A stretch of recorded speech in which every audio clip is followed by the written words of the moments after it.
Morning, কেমন আছো তোমরা সকলে? আশা করছি সকলে ভীষণ ভালো আছো আর আমরাও ভীষণ ভালো আছি। তো অনেকদিন পরে এইভাবে ভিডিও শ্যুট করছি, অনেকদিন আমার বড় ব্লগ দেওয়া হয় না। তো ভাবলাম আজকে স্পেশাল ওকেশনে তোমাদের সাথে একটা ছোট্ট করে ব্লগ শেয়ার করা যেতেই পারে। তো আমার মুখ চোখের অবস্থা দেখতে পাচ্ছ আর আমি বুঝতেই পারছো রান্নাঘরে আছি। তো রান্নাঘরে থাকার কারণ হচ্ছে আমার বরের বার্থডে, তো সেই জন্য আমি একটু রান্নাবান্না করছি। তো সেটাই ভাবলাম মিনি ব্লগে তো তোমাদের সাথে দেবই, তো ভাবলাম একটা বড় ব্লগও শেয়ার করা যায়। তো আজকে হচ্ছে আমার বরের মানে কি বলবো, আমরা মেনলি বাংলার দিন অনুসারে পালন করি। তো সেই ক্ষেত্রে আজকে আমরা এমনি দিনে যে খাওয়া দাওয়া হচ্ছে ছোট্ট করে একটু লাঞ্চে আমি তৈরি করছি। আর কালকে স্পেশাল বার্থডে পার্টি বলতে পারো, বার্থডে স্পেশাল কি বলবো, সমস্ত কিছু খাওয়া দাওয়া, লোকজন, সেলিব্রেশন সব কালকে হবে। আজকে জাস্ট আমি রান্না বান্না করছি। তো চলো তোমাদেরকে দেখাই কী কী রান্না হচ্ছে। তো এই যে দেখো, অলরেডি এই যে ভাজা হচ্ছে। এদিকে পাবদা মাছের আমি সর্ষে দিয়ে ঝাল করব। আর এখানে অলরেডি আমার বেগুনটা হচ্ছে। আর এখানে ভাত আর আমার ইলিশ মাছ অলরেডি হয়ে গেছে। তো চলো বাকি তোমাদেরকে আস্তে আস্তে দেখাতে থাকছি সারাদিনে কী করছি। তো এই যে দেখো, এদিকে আমার ভাজাভাজি মোটামুটি কমপ্লিট। এখানে হচ্ছে সমস্ত মশলাগুলো রেডি করে রেখেছি। আর তোমাদেরকে দেখাই, এই যে হচ্ছে পাবদা মাছটা ভাজা হচ্ছে এখন। এটা আমি ঢাকা দিয়ে রেখেছি, নাহলে কি বলো তো প্রচণ্ড গায়ে ছিটে পাচ্ছে, সেই জন্য। এই যে দেখো, এখানে মাছ ভাজা হয়ে গেছে আর মাছের মশলা ওইদিকে রেডি। আর এদিকে ভাবলাম একটু ডালও করি, এখানে ডালটাকে দেখো আমি সেদ্ধ করতে বসিয়েছি।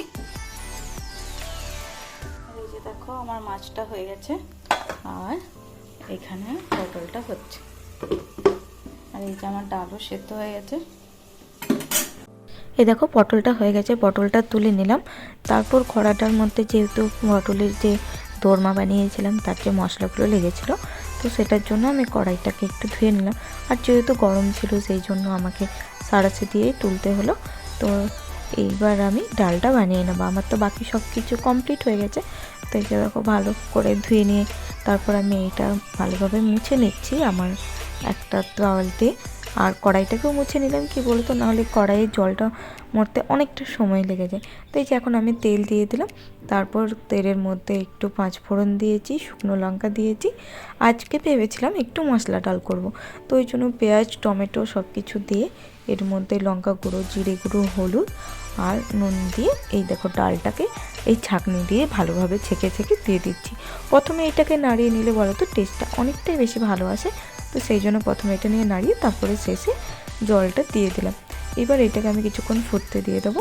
যেহেতু সেদ্ধ আছে বেশি সময় লাগবে না, এটা যতক্ষণ ফুটছে ততক্ষণ আমি ভাবলাম আমার যে সাইডে টুকটাক বাসন কোসনগুলো পড়ে আছে সেগুলো আমি চটপট করে একটু ধুয়ে নিই।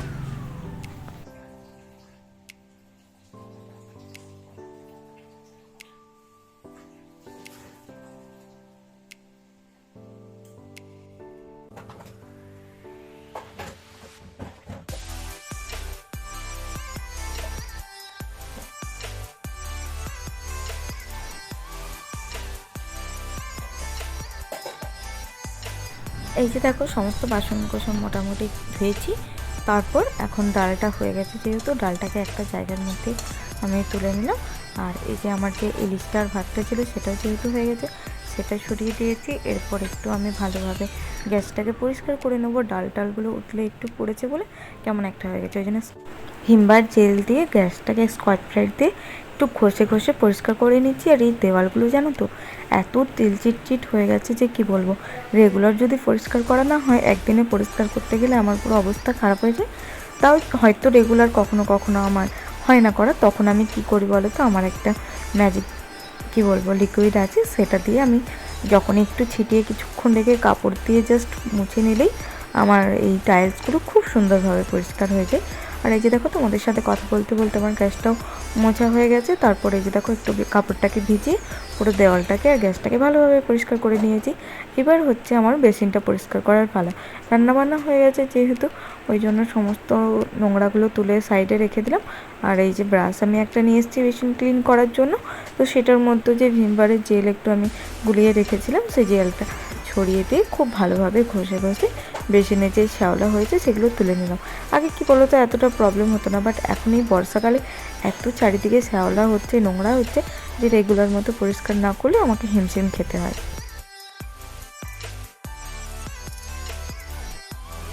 আর এই যে দেখো আজকে বার্থডে বয়ের জন্য আমি 5 রকমের ভাজা করেছি।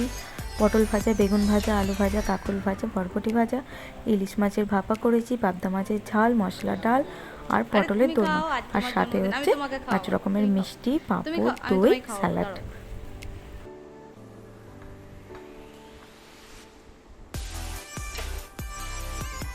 আমরা দুজনে গল্প করতে করতে খাওয়ার টাওয়ারগুলো খেয়ে নিই। চলো পরে তোমাদের সাথে আবার কথা বলছি।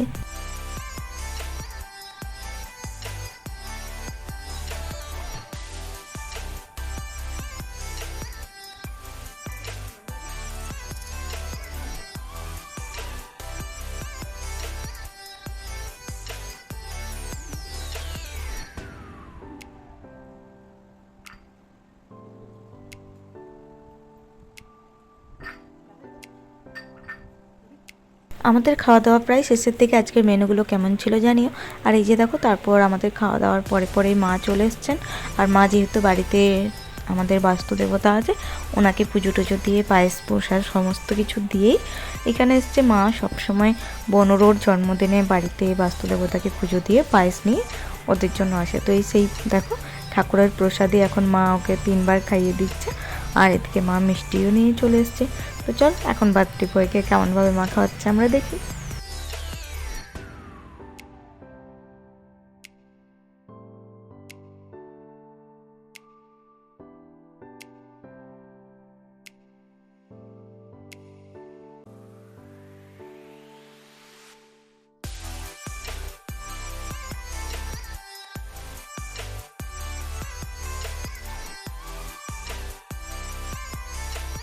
আর এখন হচ্ছে রাত্রি 12টা বাজে। আর ইংলিশ ডেট অনুযায়ী আমার বরের জন্মদিন। তো সেই জন্য আমি বরের জন্য এই কেকটা বানিয়েছিলাম। আমরা রাত্রি 12টায় সেলিব্রেট করছি, আমি, মা আরও। আর সাথে ডিজিটালভাবে বোনও আমাদের সাথে আছে। ও যেহেতু ওর এক্সাম চলছে, ও আসতে পারেনি, ওর কালকে এক্সাম দিয়ে তারপরে আসবে। আর ওই জন্য ওকে ভিডিও কল করে নিয়েছি। ওকে সাথে নিয়ে আমরা আমার বরের ফার্স্ট জন্মদিনের কেকটা এখন কাটিং করছি।